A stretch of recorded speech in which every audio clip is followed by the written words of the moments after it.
Hello and a very good evening to everyone who's watching us. I am Chris Malika Bhadra and I welcome all of you to another episode of Chai Chat and Community on Word Palette. Tonight I am joined by two extraordinary people and their story is as much as extraordinary as they themselves are. It's all about reaching for the stars with full of grit and determination. As they say that if you make up your mind for something, you go and get it. But before I kind of take you through their story, I would really like my guest of the evening tonight to get themselves introduced to all my listeners and audiences. Right, Madhu, welcome. Thank you for being with us tonight, and we are so proud and we are so honored to have you, to say the least. And Kushagra, thank you as well. Thank you for doing this with us. Both of your stories are like absolutely, absolutely out of the sun. I'm so inspired to say the least. So for my listeners, Madhu is joining us all the way from India, and Kushagra is right here in Melbourne joining us tonight.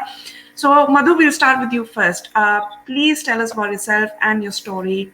How did you get to where you are today? Thank you, Chris, and good evening to everybody who's watching. Like Chris said, my name is Madhu Priya, and I'm from Chennai, India. I am, a first generation learner from India, and I'm also the first person in my family to work in a corporate.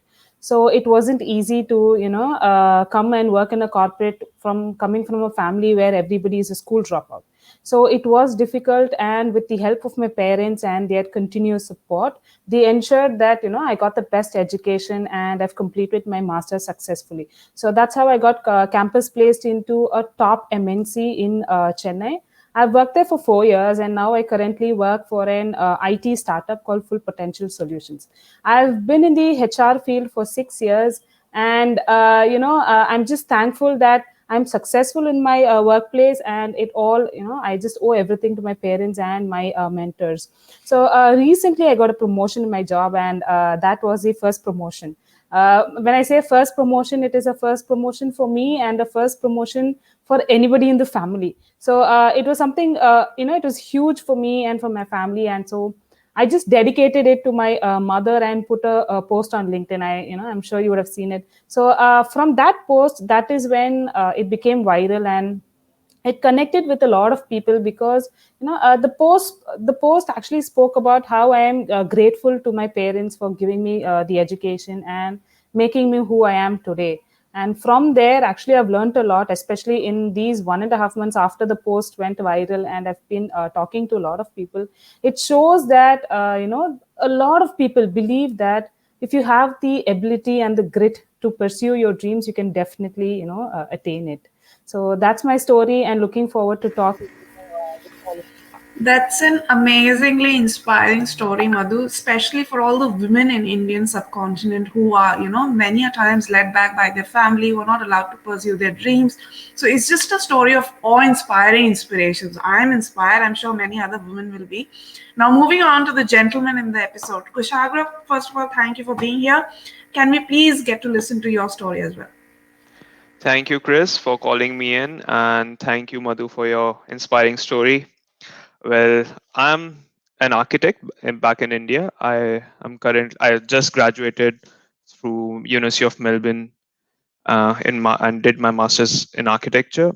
When I was very young, I wanted to be an astronaut, to be honest, and then my goals changed to become a Bollywood actor. I also worked with Gemini Pathak, who was currently in Scam 1992 with Sitharam. He acted as a Sitharam character, and so I've worked with several people. And then in 12th standard, like back in India, we are in 12th standard, so I had fine arts and science. And obviously, you know how parents are. You have fine arts and you have science. Just combine them. There's only one field for you, that is architecture. Well, I think that was the best decision that my parents took for me, though.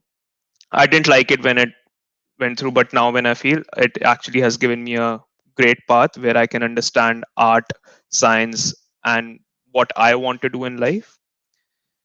Uh, Other than that, I've always been thinking out of the box. That's what I've been told, and I kind of know that I've been doing that because all my architectural projects were very different from what my colleagues did. And I think that happened to me when I was searching for my jobs as well. I created Excel sheets that I think none of the people have it in Melbourne. Like I have 270 firms with me in an Excel sheet where I've sent my resume, and I didn't get a call back. Though I was H1 student, like the one of the highest graded students back in my uni, I didn't get a call back. So I thought of advertising myself, and I stood with a board in front of Southern Cross Station and Flinders Street Station, uh, uh, which are the main stations in here in Melbourne. And now I'm working with metro trains because somebody saw me, and it was by luck. Firstly, like it was my like I did something, but then it was the right time and the right person saw me, and now I'm working at the right place.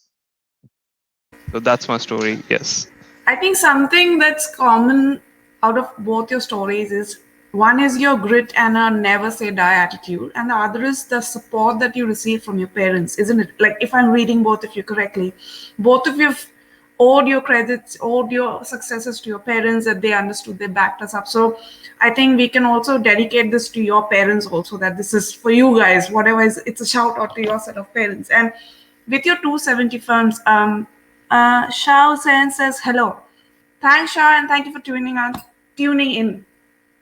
Kushagra, when you said that you had 270 firms where you filed in, it took me back to my days when I was looking for a PhD. Every day I used to kind of write to at least 70, 80 universities, and there were days when I never received even one response. But my story is another day's time. But moving on, Madhu, tell me about the obstacles you faced in your journey to get where you are today. What were the kind of different obstacles you crossed?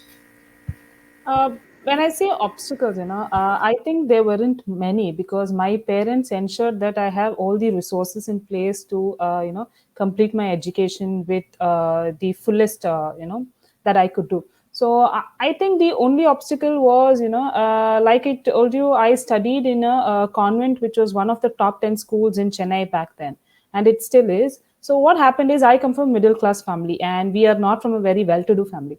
The school that I studied in, it was actually, it was meant for all businessmen and people, children of big shots. So basically, all actors and actresses enroll their daughters into that school, all politicians and sports people, everybody. So now it was a bit difficult for me to, get into that kind of society, because now I come from a very different kind of world. And I think inclusion was the biggest problem for me. Thankfully, I had two good friends who were there with me, and they did not have that problem, because we were good friends. I think it was the rest of the people, like even for a simple birthday party or a simple day out, they would never invite me. So inclusion was the biggest problem, and I think it became too much to handle during the end of my school life, when I was in my 12th standard, when I had nobody to talk. And even my two friends, slowly they were just distancing themselves from me, and I had a little bit of misunderstanding with them, I would say. And later on, of course, we got together, and we are still friends. We are the best for now.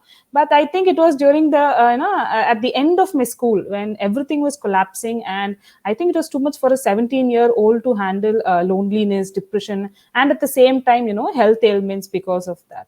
So the only obstacle in my life is that phase of time, around 6 to 7 months, when I was bedridden for almost 2 to 3 months, and it became very difficult. And the best option was to give up.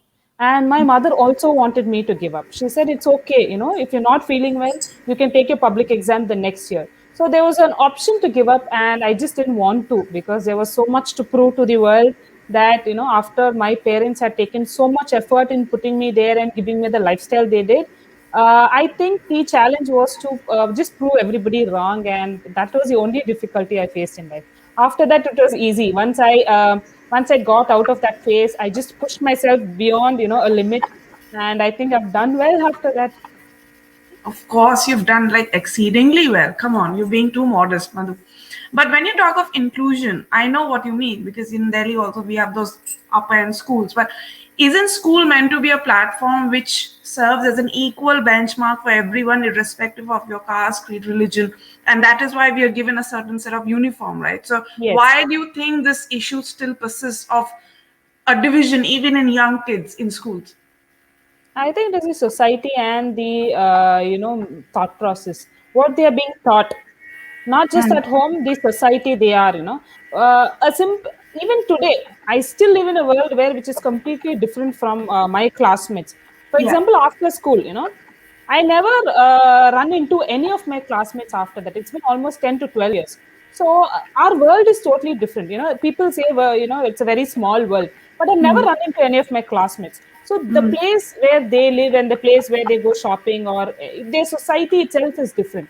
So Yeah. I think they don't have the chance to look at the other part of the world. So, thankfully I did because I came from a middle class family. I had the opportunity to look at the rich side of the world. I think these kids, they did not have the chance to look at, one step below. Mm. And I think that parents and their family members should take a step there and kind of educate the children. School, Yeah. yes, they will, but by the end of the day, children kind of learn what they observe from their See, family yeah, members and so true, society. so true. Kushagra, Madhu just mentioned about how she went through mental health issues when she was not being included in that group, right? So, speaking on the mental impact of it, you mentioned for a few weeks you were standing with a placard on top of, in front of these two busiest stations in the city. While you were going through those stages, those weeks where you just have a placard, nobody's looking at you, you're uncertain about your future, right? How did you cope up with your mental anxiety? What impacts did it have? Like, did you ever feel uncertain that this is not working, man? What should I do? I need to pay the bills and utility and whatnot. How did you kind of deal with that issue? Yeah. Well, I think when I was most uncertain when I actually went there. That was the point. Like, I don't know what's happening. I'm not getting anywhere. I think this is the only way out now. Like, something extra. While doing that, I was doing several other jobs. Like, that was like only from 8 a.m. to 9:30 a.m. But then I was doing several other jobs. I was doing delivery with Uber and DoorDash. I Mm-hmm. was also working as a visualizer for someone, and then I was also teaching students some software. So I was always busy, but yes, it wasn't paying my bills, the you know Where it should have all been. these, yeah, the way it should have been. And it wasn't what I actually learned. I have learned to be an architect, right? And yeah, it was a very difficult place to be at because you don't know what is happening. People come to you and they say this won't work. Like, literally, people came to me and said that this won't work. And but there were thousands of people who told me that this would work, and they gave me very good wishes. But those negative comments, actually, I think that's how uh, humans are. Those negative comments take you down, then Mm-hmm. those thousand comments don't. So Yeah. there were 2 3 days that I didn't go in between that because I got some bad comments, and some people came to me, and then that's it. But I had a very good support in here. Like, my girlfriend Sarah Singh Tak, she was always there, and then she actually came with me to the space, and she used to stand up with me with the coffee, so that I, like, whenever used to feel down, she used to come to me and give me that coffee. So I had that support. Other than that, my parents were also very supportful. Like, they Mm-hmm. didn't say that this is a bad thing. They also didn't know how to react to that situation, Yeah. because back in Mm-hmm. India things are very different. Even I don't think I would do this in India. Like, I Mm-hmm. would stand with a play card. I wouldn't. But over here, the mentality is very different from what it is in India. And I think uh, that helped me a bit, because we can, people like the way, if you ask something directly over here, people like it. Because back in India, if you ask something directly, they're like, no, no, no, no, you have to go the other way around. And yeah, s- m- family support. My sister was also there. Like, she was also calling me, and then they, I had mixed emotions, Mm-hmm. but I just knew that this would help me. Like, there was something that this was telling me that this is the right way, this is the right path. And it was a COVID situation. Like we were in lockdown for so long, Yeah. and before that, I was diagnosed with liver abscess, and so I was in lockdown for much before than other people. Mm. Mm. So my and so I had grown with all of that. I had a lot of uncertainty in 2020 from the start of the year, like from Feb, and then when it ended, it was still the same. So I had to do something, and yeah, I would just say that you need to have a good support system whenever you're doing something unique, and whenever you're taking a challenge. You just talk to someone and believe that God is with you. That's it. So you're kind of stressing the fact that support and that inner gut feeling both are very crucial when you're trying to do something unique. Yeah, that's Yes. actually true. That's actually true because it takes a lot of will to break the barrier somewhere. Yeah. Um, Mother, moving on. So I have to ask this question because there's a lot of discussion going on around this point all the time. You are in India. You are a working woman. I'm assuming you're married. So that's quintessential question. How do you manage everything? Your work life, your personal life. Should a working woman compromise her marriage, or should a married woman compromise her profession? Please answer that and clear the myth if there is any myth around that question. I think it hasn't been difficult because one, the support system, like he said, the family support. My husband, he's been the biggest support for me. He's also a HR, so he understands, the pressure that we have and what kind of work we do. So when I had my daughter, after I returned to office from my maternity leave, that time I was working in a manufacturing unit.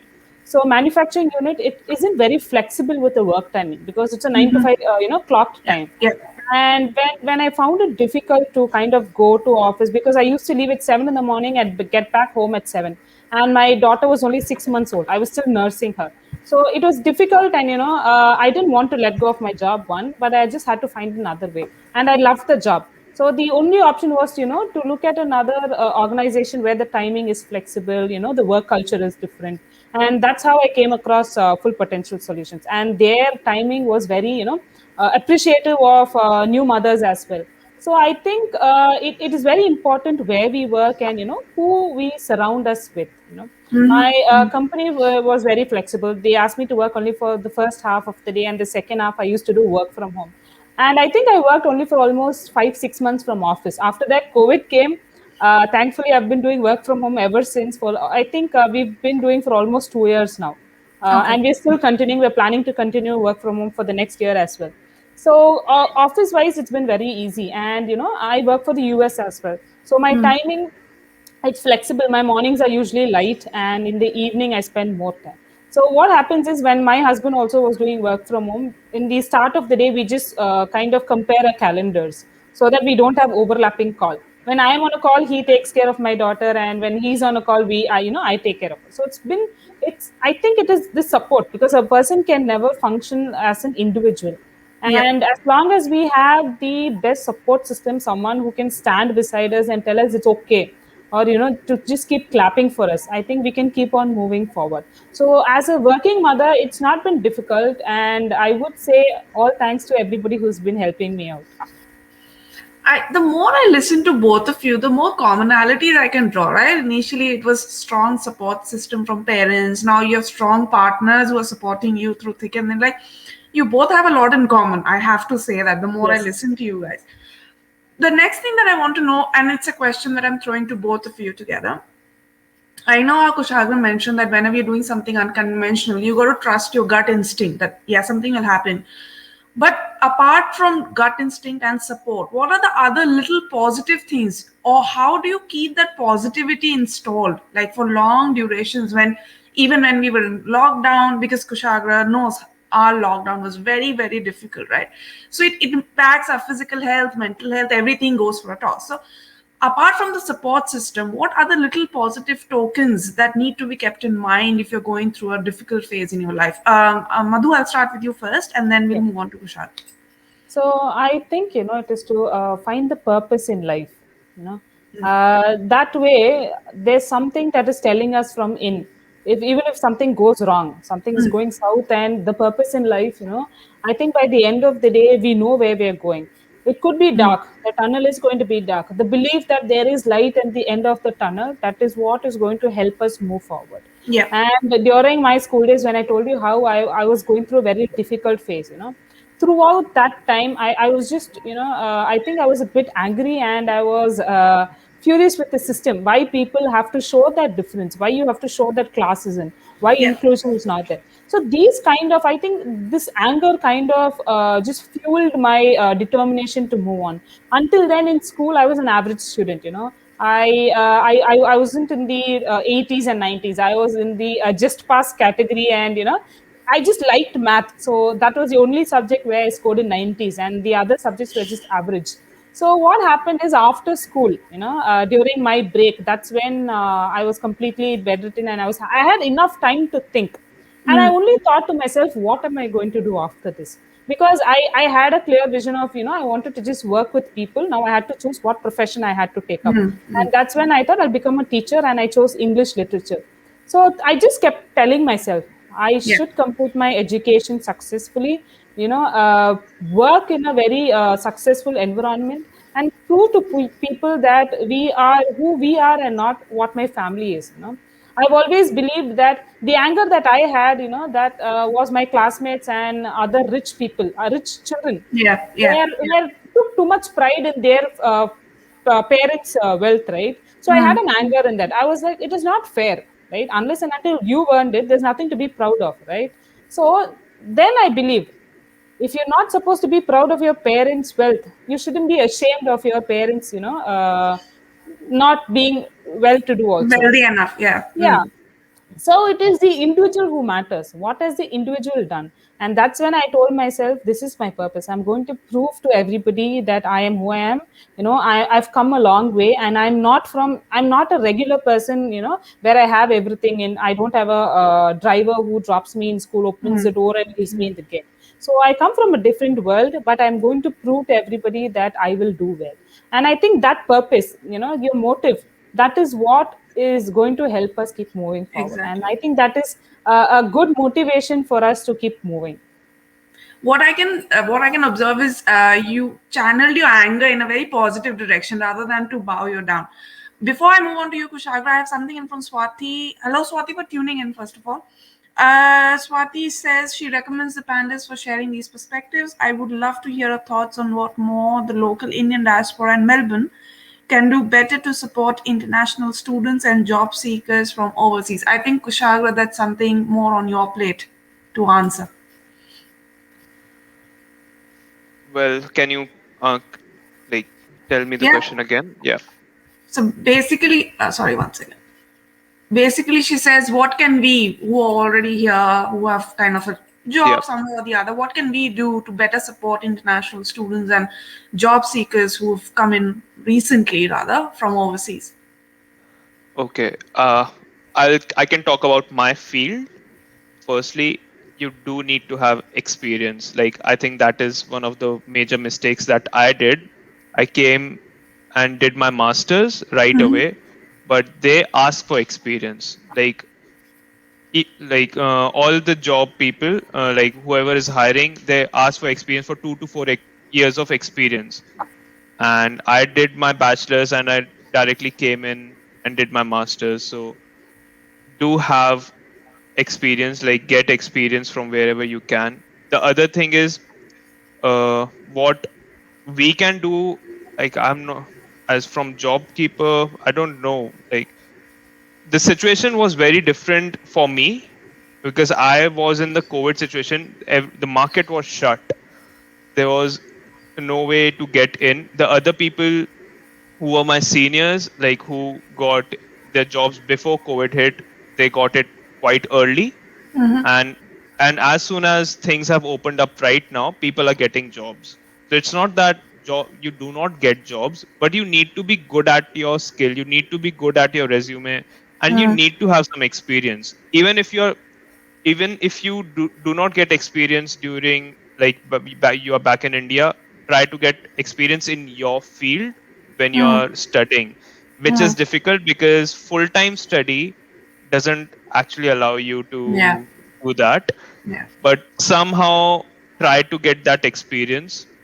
I had that experience. I still didn't get a job. So I cannot say like this is the only path. But A very that's what quick they asked. question to you, Kushagra, before we move on to, because I can Yeah. see other people speaking their opinions.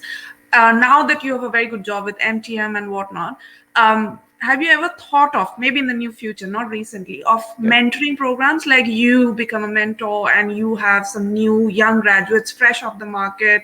And if you can just, on behalf of MTM or just by yourself, have you thought of mentoring these people so that they can just sideline their aspirations in a better way? Yes, yes. As I told you, I was also teaching several students. Yeah, yeah. So I was not just teaching software. They then started coming to me for my design approaches Mm, and mm, how they should have their resumes done. mm, Because whoever saw my resume or whoever saw my portfolio, they're like, we don't know why you're not getting a job. So that was the comment to me. Yeah, so I'm always ready to mentor whoever comes to me, and I love to teach. So that is also there. I love to do that. My mom is a teacher, so Ah, all right. yeah. Thanks for asking that question. Thanks, Swati, for listening to me. Thank you. Yeah. All right.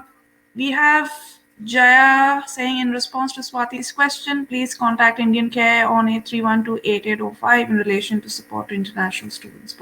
Yes, all our listeners, thank you, Jaya, for saying that. All our listeners, if any of you is an international student looking for help, please reach out to Indian Care. They do a fantastic job. She also says, Madhu and Kushagra, well done. You are so right. A sense of purpose keeps you going. Thank you. Yeah. Thank you, Jaya. Thank you.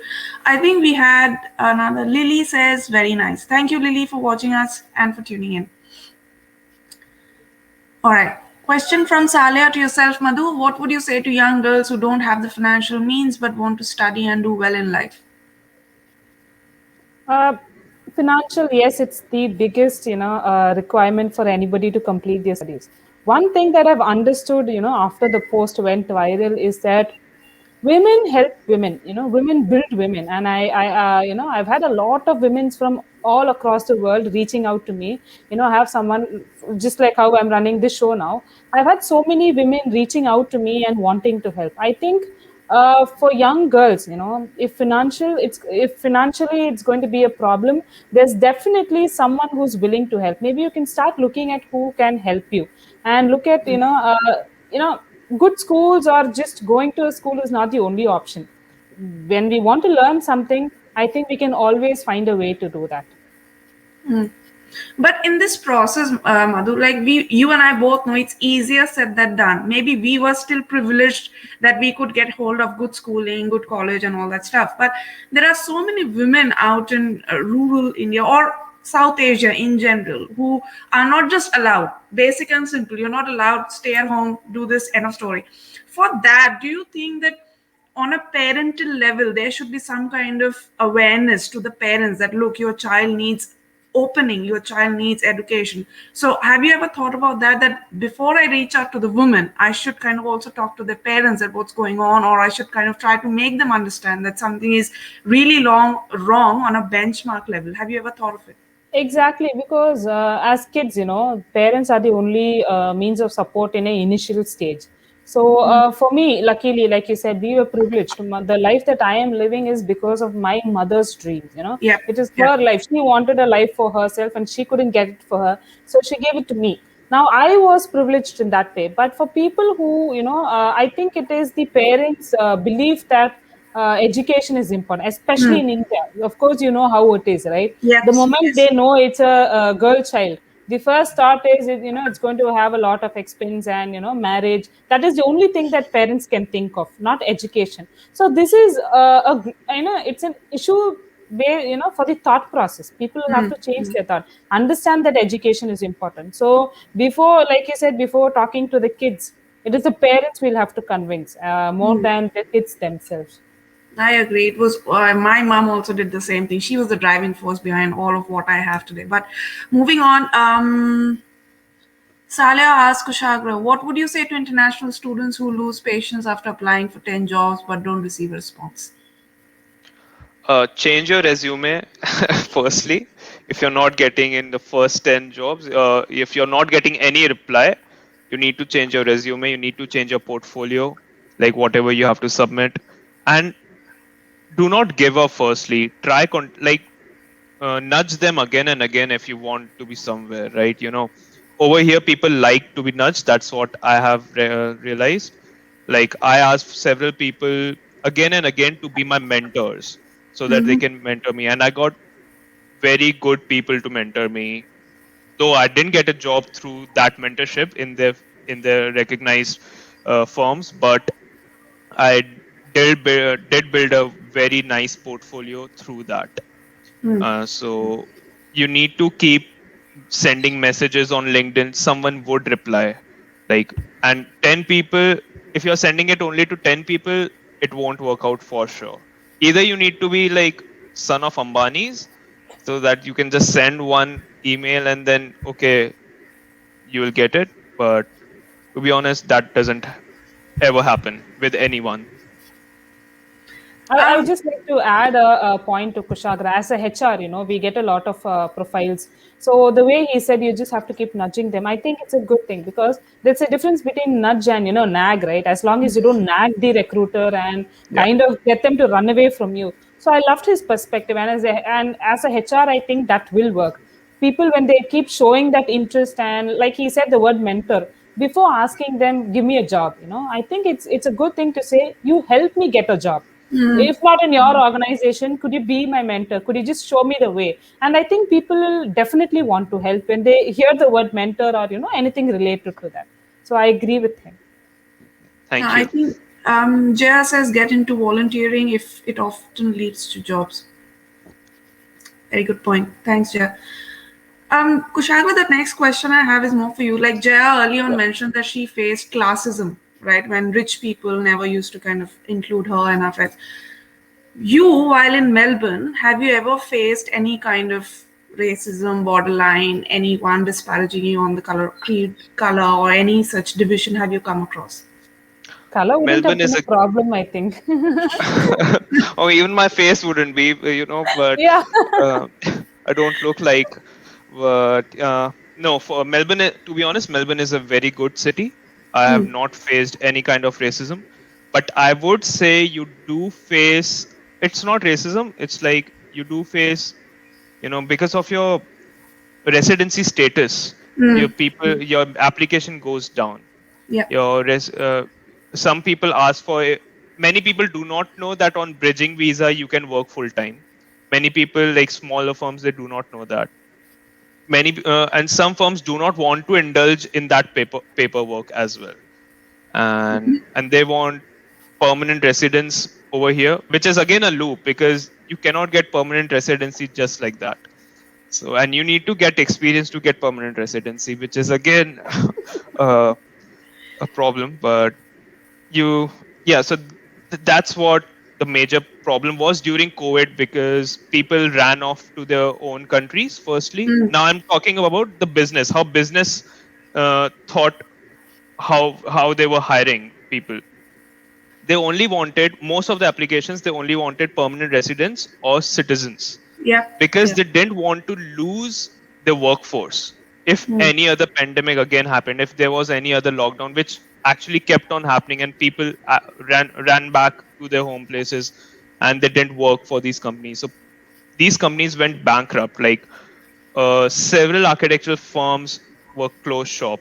There were I got some calls and they said we have applied for a competition, but we do not know if we will win it. If we win it, we might call you back.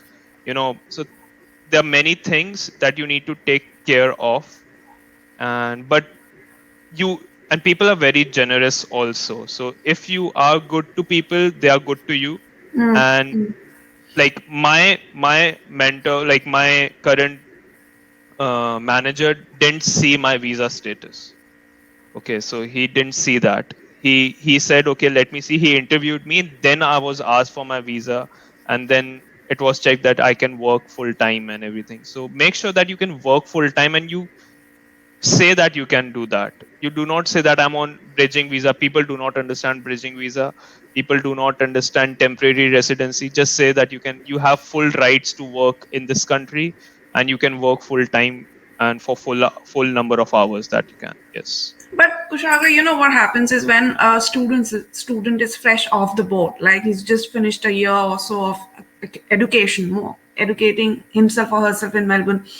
More often than not, they're not aware of all the advantages they can have, all the benefits they have, like all the unis they have, these mentorship programs or Yes. free seminars and webinars where you can actually go and connect to officials coming into uni. So, how do you raise that awareness among these international students who've just kind of broken the shell and they've started to interact with the world?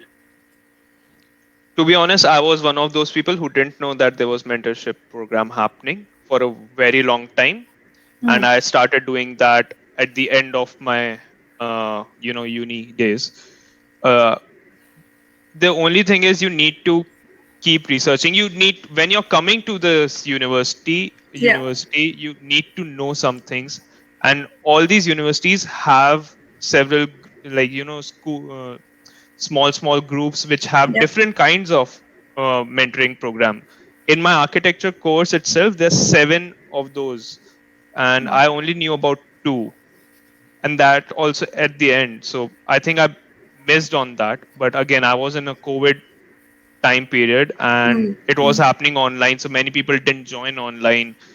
You know, and do go to, like, if you are in the university, if you are in like in the campus, do go to all the seminars that you can, because you need to make contacts. Even if you're not going to a mentorship program, go and talk to your teachers. Do not hesitate, because back in India people hesitate to talk to their teachers as well.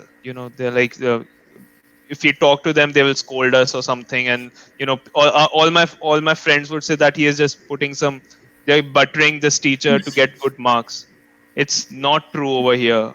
It's not. Yeah. Even if you're buttering over here, just go and butter, like, don't think twice. uh, you know and I think even things the would professors fall. can make sense, right? Or Yeah. what is meant by a sugarcoating sentence and what is an actual effort to reach out to the professor for help. They Yeah. make out, so they are Yeah. not that They're closeted not, there. yeah, they're not dumb. everyone is everyone is, they They're know well what is aware. happening. They, They're well yeah, aware. Yeah. they have been seeing us for years. So yeah, Madhu, the next question is for you, and you know, a lot, 9 out of 10 times, at least I have heard this when I was in India all the while, up till 2013, that the only way you can shine is either you get an engineering degree or a medical degree, or then came a banking degree, right? So life ends if you have a fourth option, because then the society or somebody thinks that you have no life altogether. You have broken all sorts of barriers and everything. Now, if I were to tell you that, what would you tell your daughter, who's the next generation? What would be your advice to her in sorts of pursuing her dreams or whatever it is? First of all, let me just talk about the first part of your question. You know, how we think about engineering, medical field. So that was exactly what my mother did too. So I have an elder sister, and Mm. her interest was in art. She wanted to join an institution where she can learn art, she can start drawing, and that kind of interest she had. But then Mm. my mother, she's like, no, only engineering is the only option. Indian parents, that mentality is there. You have to do an engineering, degree. So my sister just didn't have the interest, and somehow my mother enrolled my sister into an engineering college in Yeah. IT. Mm. My sister, she used to wake up in the morning at around 5 o'clock because her bus was at 6, and then she got back home at around 6:30. So almost the entire day she's in college. As Yeah. soon as she comes home, she's too tired of all the Yeah. heavy books, the bag. She'll come home, have a dinner, and 7 o'clock she'll go to bed because she Mm. couldn't do anything, Yeah. Yeah. Mm. beyond that. Mm. Then for the entire first year, she was just cribbing and crying. She did not like her subject. That's when I was already sick back at home. My mother now, she opened the field for me. She said, "You choose whatever you want," because she realized that she had made a mistake with my elder Mm. sister. Yeah. And now my life had been easy. I had the choice, and I had the opportunity to choose what I wanted to do. So for me, it was easy because my sister was already facing all this struggle. So now for my daughter, I'm not going to do that experimenting for sure. And my husband and I, when we keep talking, he'll be like, we have to make her do her MBBS and become a doctor. And I'm like, please, man, stop it. Let her just do whatever she wants. If she wants to, if she doesn't even want to do a degree, let her not do it. These days, who's looking at degrees, right? Google and all big companies, if you ask, they're looking at skill. As Yeah. long as we give them the skill for them to, go ahead in life. For my generation, it is education. You need that paper, you need that degree. But now for the next generation, I don't think it's paper anymore. It is only who you are and what skill you possess. So that way, I'll just ensure that she has all the skill, and I'm not just going to give her any force feed her into anything. So she'll just have that opportunity as well. The opportunity that I had, she will have it too. That's so positive and inspiring to hear, Madhu. All right, before we wrap up, just kind of I want to put out a message for all our listeners or audiences. I'm just assuming, but God forbid nobody has that difficult phase. But if anyone is going through that difficult phase in their lives, what would be your message to all of them? I know you've belted out a lot of positive things throughout our chat, but if you have to summarize your entire journey, what would be your one-liner message to anybody who's going through a difficult phase in these lines in their lives? Kushagra, I'll start with you, and then we'll come on to Madhu. It's okay to fail. Firstly, you need to understand that it's okay. You can take a rest. It's not that you need to keep working to get somewhere, because you need to sleep, right? Yeah. For the next day, your body also needs rest. Your mind needs rest. That stress that you have, you need rest to like calm yourself down and think new ideas. So please do not burden yourself with all the stress. Vent it out with people you know about. Relax for some time, like leave that those troubles somewhere in your head and just relax. Maybe that would help. That's what I did. So yeah. Madhu, any Yeah, words of advice? for me, I would say find a shoulder to lean on. That's all. Just one person. We really need a person to share our misfortunes or our happiness. When we share it, and it's not in us anymore. When we vent it out, I think it will kind of piece your mind out, and it will give you a clear vision to start thinking for solutions. So when you are in a breakdown or something is going wrong, just find a shoulder to lean on. That warmth will actually help us. Or if you have nobody, take a pen, take a paper, just write down your feelings, somewhere, just send it out. Write it down in a paper, close it and leave it. And after a few days, when your time has your all your difficulties is gone and now you're doing good, when you turn back, those moments would have actually helped you to become who you are. So it is important you remember those moments and also vent it out from you. So find a shoulder to lean on. If not, just write it down and keep it aside. Golden words from both of you, man. Seriously, I'm going to have a peaceful sleep knowing that I had a chat with both of you. Such inspiring people. Um, I cannot thank both of you enough. Thank you so much for coming on our show, for sharing your incredible journeys with all our listeners, all the students who might be listening to you, all the women who might be listening to you, Madhu. This was just beyond inspiration. So, thank you to both of you and to all our listeners and viewers. Thank you for tuning in. Thank you for listening to us and giving us your time and ears. We'll be back again shortly. Till then, have a good night and stay safe. Thank you. Thank Thank you you. for Thank you, calling. Chris.